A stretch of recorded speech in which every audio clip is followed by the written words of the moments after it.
The rain started 5 minutes before the service began. Soft at first, then steadier. I stood under a shared black umbrella beside the pastor, not really hearing the words he was saying, just watching the water bead on the polished wood of Zach's casket. It didn't feel real. Not yet. I kept waiting to see him smirk from the crowd, call it all a joke, say he was fine. He'd done that once, faked a sprained ankle during our high school graduation just to skip the ceremony. This felt like that. A setup. A stunt. Only, no one was laughing this time. The rows of chairs were full. Neighbors, old coaches, his ex-girlfriend who cried like she still belonged to him. Even the mayor showed up. My brother had always known how to draw a crowd. I kept quiet. Shook hands. Nodded politely as people told me how sorry they were. How gifted he'd been. How tragic it was to lose someone so full of promise. I smiled the way I'd learned to when I was a kid, just enough to make people think I was fine. Then I felt a hand clamp on my shoulder. Hard. "You shouldn't be the one standing here." My mother's voice sliced through the air like a broken violin string. "It should have been you in that box. Not him." There was a pause. The kind that empties a room without anyone moving. People turned. Some gasped. A few pretended they didn't hear. I didn't say anything. Just looked at her, facered, twisted, trembling with rage that had been waiting years to surface. I stepped away. Not quickly. Just enough. I walked past the pastor, past the people with umbrellas and plastic sympathy, and kept walking until the rows of headstones blurred into gray. I didn't look back. There was nothing back there for me. The storm kept falling, but I didn't feel it. Zach was the kind of kid other parents bragged about varsity jacket before sophomore year. All-county quarterback. Voted most likely to succeed in a class of 300. He had a laugh that made teachers forgive missing homework, and a smile that convinced cops to let him off with warnings. If charisma were currency, Zach had an offshore account. Me? I was the kid with overdue library books and half-finished notebooks filled with stories no one asked to read. While Zach played under stadium lights, I was in the back row of the auditorium booth, adjusting sound levels for the school play. Our parents came to every one of his games. Sat front row. Screamed until they were hoarse. I stopped telling them when my poetry contests were happening. After a while, it didn't seem worth the silence that followed. Our mom used to say Zach had something special, like it was a tangible object, like I could borrow it if I just tried harder. But whatever it was, it didn't extend to me. I got report cards and polite claps. Zach got parades. He didn't mean to overshadow me. Not at first. He used to ask if I wanted to play catch, if I wanted to tag along to parties. But even when we were side by side, I was invisible. Girls asked if I was his cousin. Teachers forgot I existed until roll call. At home, Zach's mistakes were called learning moments. Mine were disappointments. By the time we hit our 20s, the gap had widened into something permanent. He stayed local, worked odd jobs, still chasing that high school glory. I moved out, took a teaching position in another town, tried not to look back. We didn't fight, we just stopped talking. But when the call came last week from a number I didn't recognize, a voice I barely remembered, I felt it like a punch. Zach's gone. That's all it took. No explanation. No cause. Just gone. And now here I was, back in the same town that taught me how to disappear, standing beside the same people who never saw me, mourning a brother I barely knew anymore but once idolized more than I ever admitted. I was 16 when the truth stopped mattering in our house. It was a Thursday. School had been canceled for teacher conferences, and Zach had taken our mom's car out without asking. He was 18, new license, no insurance, cocky behind the wheel, like every kid who thinks rules are for someone else. He lost control on Riverbend Road, clipped a stop sign, and smashed the front end into a utility pole. No one was hurt, but the car was totaled. He called me first. Not mom, not the police. Me. You gotta say you took it, he said, breathless over the phone. If I get another mark on my record, I lose my scholarship. Please, Ethan. Just this once. Just this once.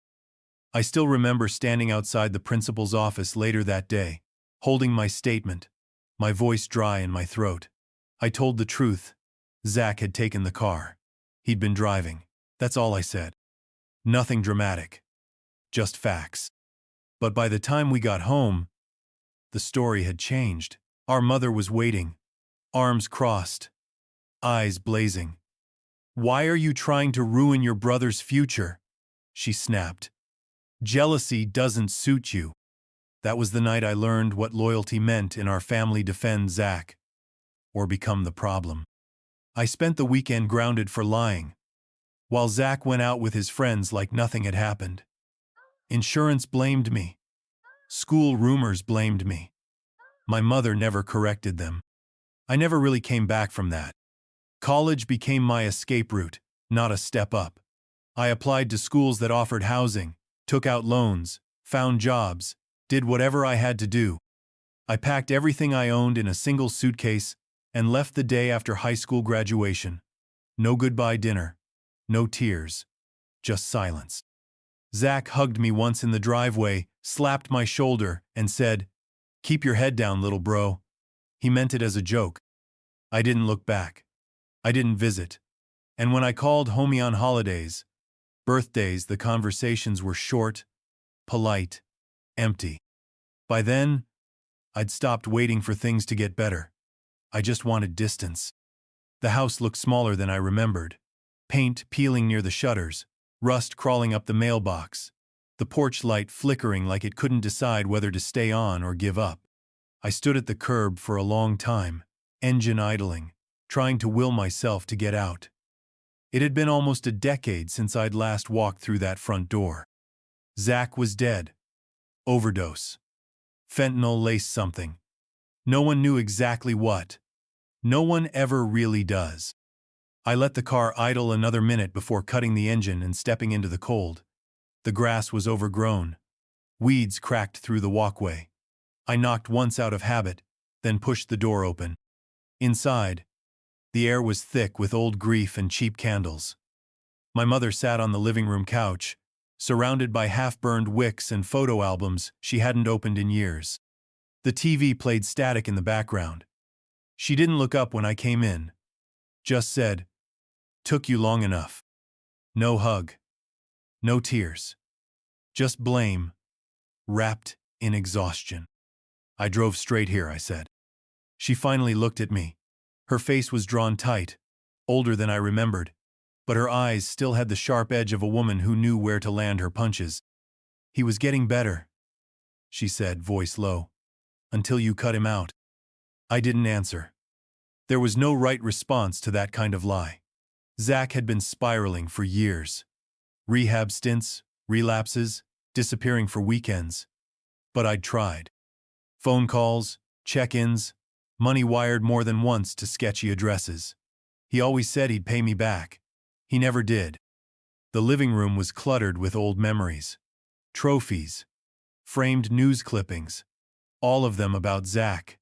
My name wasn't on a single surface. Not a photo, not a certificate, not even a school playbill. "You hungry?" she asked suddenly. I didn't know if it was kindness or an attempt at civility. "No," I said. "Just tired." She didn't push, just nodded and returned to her album, flipping through pages of her favorite son. I climbed the stairs to my old room, but it wasn't mine anymore. Boxes filled the space, mostly junk. Forgotten clothes, broken furniture, more of Zach's things. I sat on the edge of the bed and stared at the wall. Coming home had never felt less like coming home. It was after midnight, when I finally pulled the string in the hallway ceiling and the attic ladder unfolded with a groan. The air up there was heavier, stale with dust and insulation. I hadn't been in this space since I was 12, back when Zach dared me to sleep up here on Halloween and then locked the trapdoor shut. He let me out in the morning, laughing like it was just a joke. I didn't laugh back. Most of the boxes were labeled with his name. Zach. Trophies. Zach. Old jerseys. Zach. College apps. Denied. I wasn't looking for anything in particular, just trying to understand the version of him that had existed in this house after I left. In the far corner, under a collapsed stack of winter coats, I found a box that wasn't labeled at all. The cardboard was soft at the edges, the tape yellowed and brittle. Inside were letters, dozens of them. Handwritten. Some folded neatly, others crumpled like they'd been tossed, then retrieved. The first one was dated 7 years ago. Dear A. It began. I keep trying to explain it all to you, but the words never come out right. I'm not who they think I am. Not even close. I read the next. Then the one after that. A pattern formed: Zach writing to someone he trusted. Or maybe someone he couldn't talk to in person. A. Remained unnamed, unidentified. But their presence haunted the pages. In these letters, Zach wasn't confident. He was scared, angry, raw. They want me to be this perfect version of myself that never existed. Ethan left and never looked back. Can't say I blame him. Some nights I don't sleep at all. I just stare at the ceiling, wondering if this is it, if I'm already done. They weren't confessions. They were escape hatches. The only honest words he seemed to put anywhere. I sat on the attic floor, letters scattered around me like broken glass, reading until the sun started bleeding through the vents. The house below was silent. My mother hadn't stirred. Zach had been screaming through these pages, and none of us had heard him. I found Troy's number in Zach's phone, still unlocked, still barely holding charge on the dresser in his room. He picked up on the third ring, voice groggy but alert. I told him who I was. There was a pause. Didn't think I'd ever hear from you, he said. Didn't think I'd ever need to call. We met the next day at a diner off the highway, one of those places that pretends not to be falling apart, with laminated menus and free coffee refills. Troy had changed. He used to be the loud one, the center of the party. Now he looked smaller, like life had been pressing down on him for years, and he'd finally stopped resisting. I'm sorry, he said before I could say anything. I really am. For what? He stirred his coffee. For not saying something sooner. For letting it get this far. I waited. Let the silence do the work. Zach started using a couple years after high school. Pills at first, stuff from parties, injuries, easy prescriptions.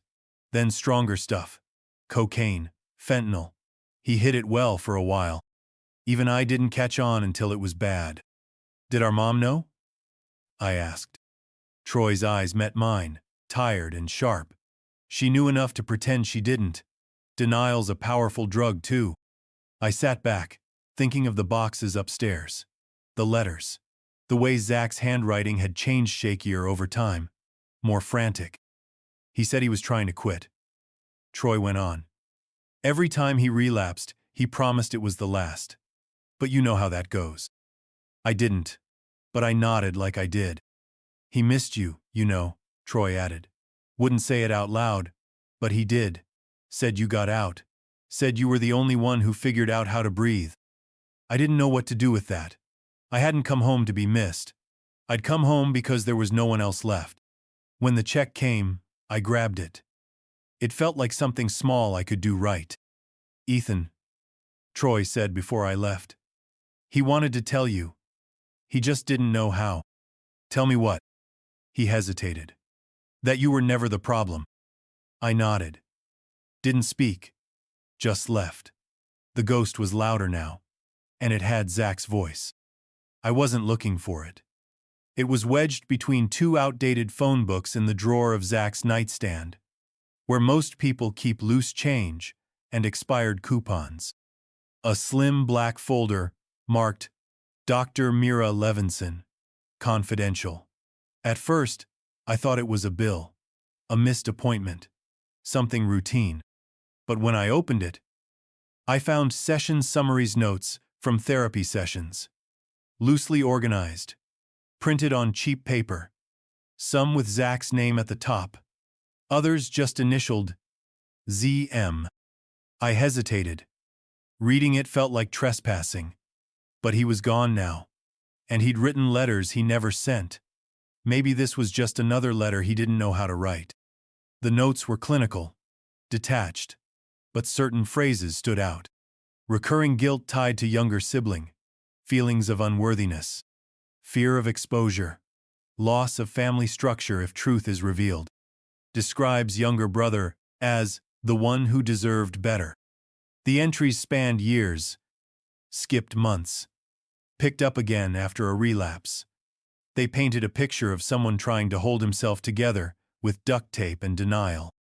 There was no mention of my name directly, but I didn't need it. I was there, between every line. I searched online and found Dr. Levinson's office still listed small practice, one town over. I called and left a message. She called back the next day. Polite, measured, careful. "I'm sorry, Mr. Monroe," she said. "I can't legally share anything without a signed release." "I'm not asking for his secrets," I said. "I just need to understand why my brother died, thinking he owed me something." Silence. Then a sigh. "Zach carried weight he never put down," she said. "From a long time ago. Something he believed you paid the price for." I swallowed. "Did he say what it was?" "No specifics," she said. "But he always circled back to one word: fire. He said it burned more than just the building." I sat on the couch in his room for a long time after that, holding the folder. I'd forgotten about the fire, about how the smoke alarms didn't go off, how I got called into the principal's office even though I wasn't near the scene, about how my mom had driven me home in silence, face unreadable. But I remembered now. The fire happened. My junior year storage room behind the gym went up in flames. No one was hurt, but the smoke damage closed the school for a week. The investigators said it was likely electrical. But rumors flew faster than facts in that town. And somehow, my name ended up in the middle of it. I was on campus that day. That much was true. I had after-school theater crew painting sets, fixing broken props. Someone said they saw me near the gym. Someone else said they saw me tossing something. By the next morning, the principal had called me in for a conversation. My mother showed up before I'd even had the chance to speak. "I'm sure this is just a misunderstanding," she said to the administrator, smiling like it was a PTA meeting. "My Ethan doesn't even know how to light a barbecue." I was suspended for 3 days, pending review. When I got back, my locker was tagged with a Sharpie flame. I lost my spot on the debate team. Teachers eyed me differently, cautious, unsure. Zach never said a word. Now, sitting on the living room floor, flipping through old boxes, I found the folder I didn't know I was looking for. Disciplinary records. Zachary Monroe. Inside was a thin manila envelope. I opened it with shaking hands. A fire report. Internal memo. Dated 2 weeks after the incident. Confession, obtained during informal meeting. Zachary Monroe admitted to accidental ignition while smoking in unauthorized area. No disciplinary action taken per parental request. There it was. Buried like everything else. I flipped the page. Handwritten note. My mother's signature beside it.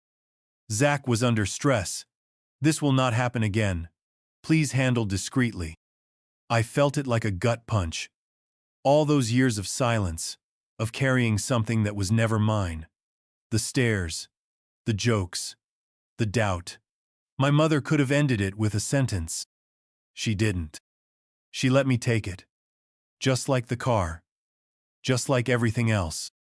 I set the papers down and stared at the wall, rage simmering under my skin. Not loud, just focused. Sharpened like glass. Zach hadn't just died from addiction. He'd died from the rot that started here. And I was finally starting to see the shape of it. The lawyer's office smelled like old wood and coffee gone cold. A framed diploma hung crooked behind the receptionist. I sat in the conference room with a paper cup of water that tasted like dust. My mother was late, of course. When she finally arrived, she looked like she'd been crying, but her eyes were still hard. Always had been. Tears never softened her. They sharpened her aim. Thank you both for coming, the lawyer began, flipping open a folder. His voice had the practiced calm of a man who'd done this too many times. Zachary Monroe's will is straightforward. He appointed no executorso, the court assigned me. All assets were left to a single beneficiary. He paused, glanced at me. To Ethan Monroe. The room went still. I blinked. Sorry? The lawyer nodded. The house, remaining savings account, personal items including notebooks and digital files are to be transferred solely to you. My mother's chair scraped against the tile. That can't be right. He turned the document around, slid it toward her. It's in his handwriting. Witnessed, notarized, and legally binding. She stared at the signature, shook her head. He wouldn't do that. Ethan must have talked him into this somehow. I said nothing. She turned to me, voice rising. What did you say to him? You come back after all these years, and suddenly he leaves you everything? That's not Zach. He loved this house. He loved...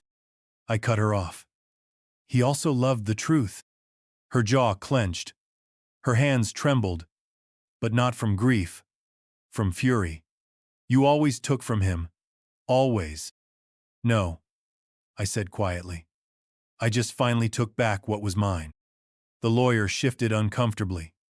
I can provide certified copies of the will, if needed. My mother stood. Don't bother. I won't contest it. Let him have it. Let him rot here with the rest of what's left. She stormed out. I stayed behind and signed the paperwork. My name scrawled beside Zach's like some final connection we never made in life. The house was mine now, but it didn't feel like a gift. It felt like a dare. She showed up 3 days later. No call, no warning, just the sound of tires on gravel and the slam of a car door. I watched from the porch as she walked up the steps, arms crossed, jaw tight. I suppose you think this makes you the victim now, she said. No, I replied. Just not the villain. She scoffed. You don't know what it was like raising you both. Zach needed me more. He had pressure on him. Expectations. And I didn't? I asked. You had it easier, she said, voice cracking. You didn't have the spotlight. You got to leave. You got to be free. I got blamed, I snapped. For a fire I didn't start. For a car I didn't crash. For not being him. You always resented him, she said bitterly. Even as a kid. You couldn't stand that he shined brighter. No, I said, stepping forward. I resented that you kept turning off the lights whenever I tried. She flinched, just slightly, then looked away. He was supposed to do something great. He did, I said. He left the truth behind. My mother's face collapsed into something unfamiliar grief. Maybe, but mixed with something darker. Regret, wearing a mask of pride. You think he was happy? She asked.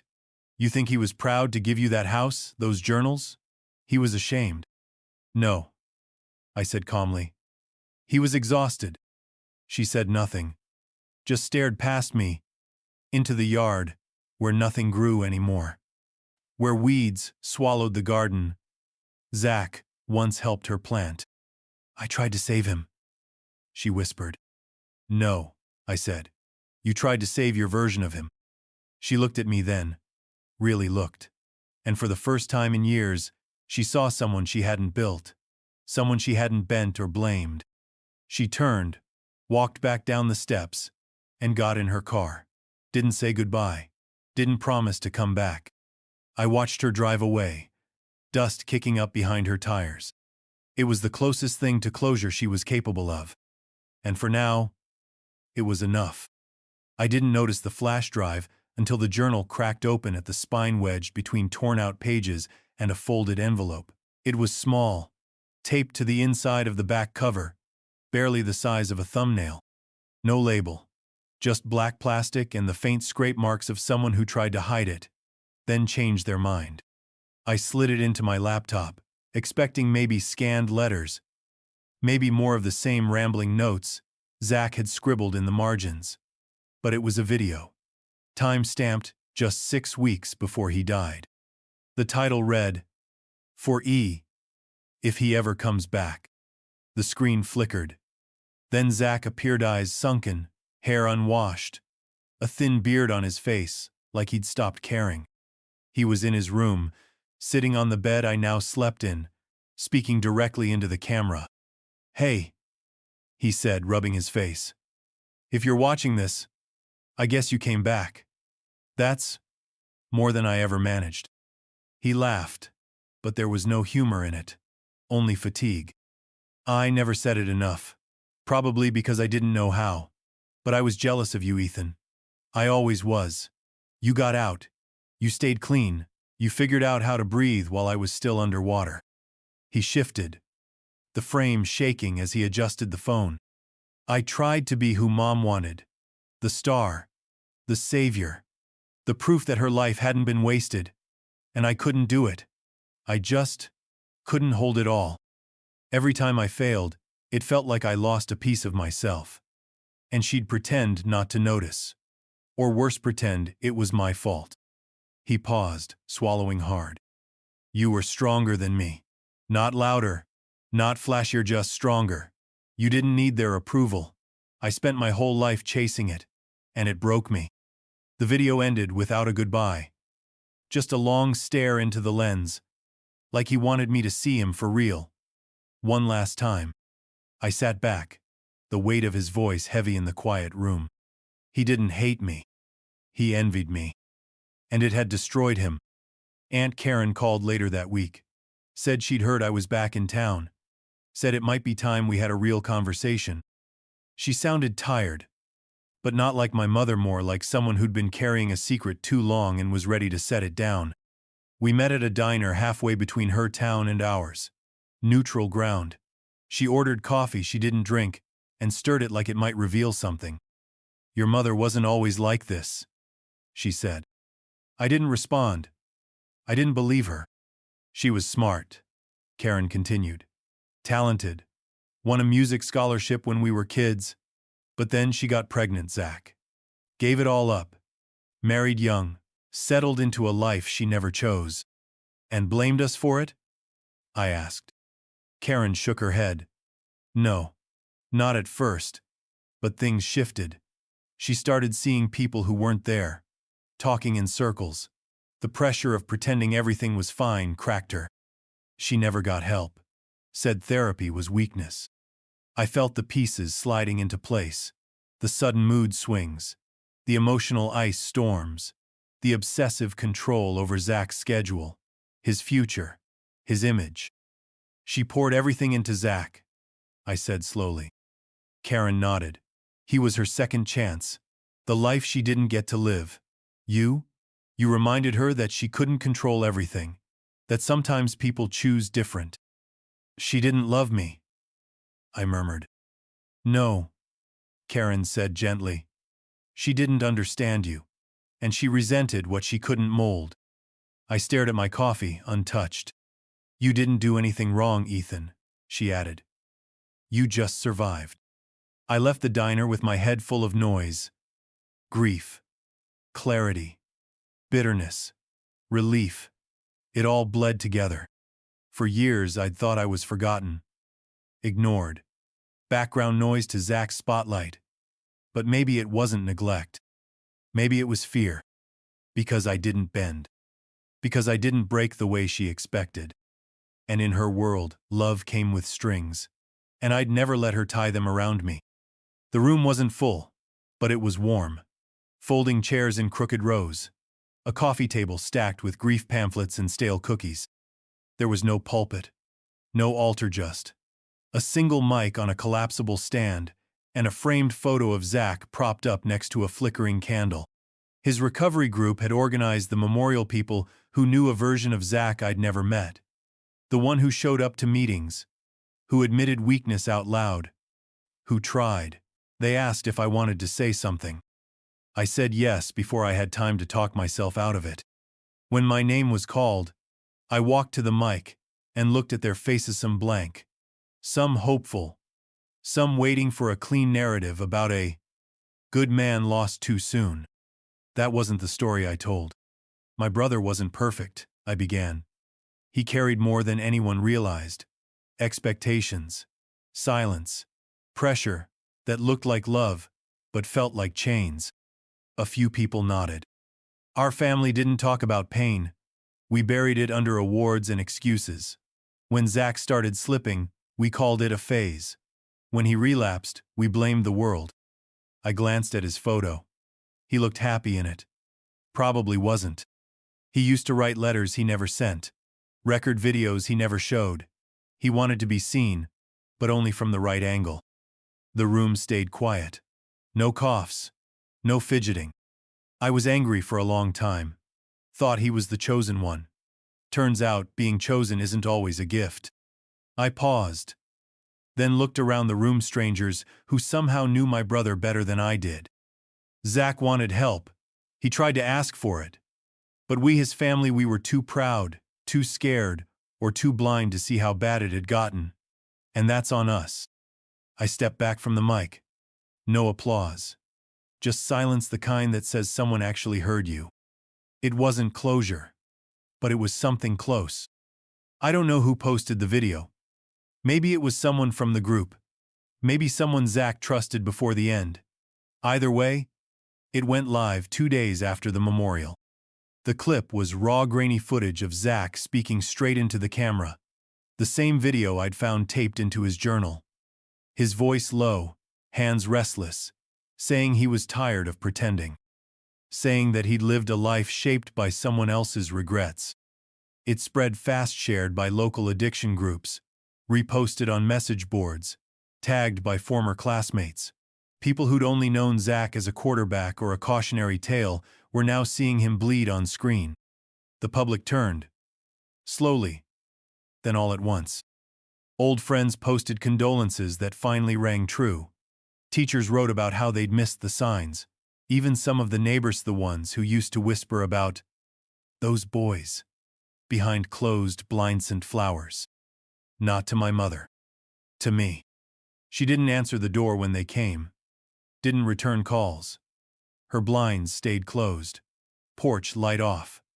The outside world had become the enemy. I stopped by once. Knocked. Waited. Nothing. When I peeked through the window, I saw her sitting in the living room, still in her bathrobe, the TV turned off, just staring. Maybe it was shame. Maybe it was fury. Probably both. She never called. Never wrote. Never asked why I'd let the video get out. But she knew. She knew what it meant for the world to finally see the cracks in the image she spent decades protecting. And she couldn't forgive me for showing them. The house sold faster than I expected. A young couple bought it, teachers, like me. She cried when she saw the old garden out back. Said it reminded her of her grandmother's place. I didn't tell her the soil hadn't grown anything in years. Some stories don't need to be passed on. I packed light. Most of the furniture wasn't worth keeping. I left Zach's room exactly as it had been when I found it, right down to the worn quilt and scattered notes. I took only what mattered: his journals, the letters to A, the flash drive. I boxed them separately, labeled the box Z, private, in thick black marker, then kept it with me in the front seat of the car. I didn't tell anyone where I was going. Not Aunt Karen. Not Troy. Not even the lawyer. I didn't know explanations anymore. Just quiet. The coast had always been a distant thought, something I'd scribbled into the margins of essays back in college or imagined during long commutes. Now it was real. A modest apartment above a bookstore. Ocean air that smelled like salt and morning fog. A single desk by the window. I opened Zach's journal the first night there. Not to study it. Not to pick it apart. Just to read it again with different eyes. He wrote like someone desperate to be forgiven, though he never asked for it. He didn't need to. I'd already let it go. It took me a few weeks to settle in. To stop checking my phone for messages I knew weren't coming. To stop imagining the sound of my mother's voice on the other end of a guilt-laced call. Eventually, even that faded into background noise. Then, one morning, with the windows open and the waves murmuring below, I opened a fresh document, and typed the first line of something new. My brother died with secrets he never meant to keep. The words came slowly at first, then steadily. Not an exposé, not a revenge piece, just the truth, told plainly. I titled it, The Brother Who Should Have Lived. Not because Zach was better, not because I wished it had been me, but because he never got the chance to live on his own terms. I had that chance now, and I wasn't going to waste it. This story was intense, but this story on the right-hand side is even more insane.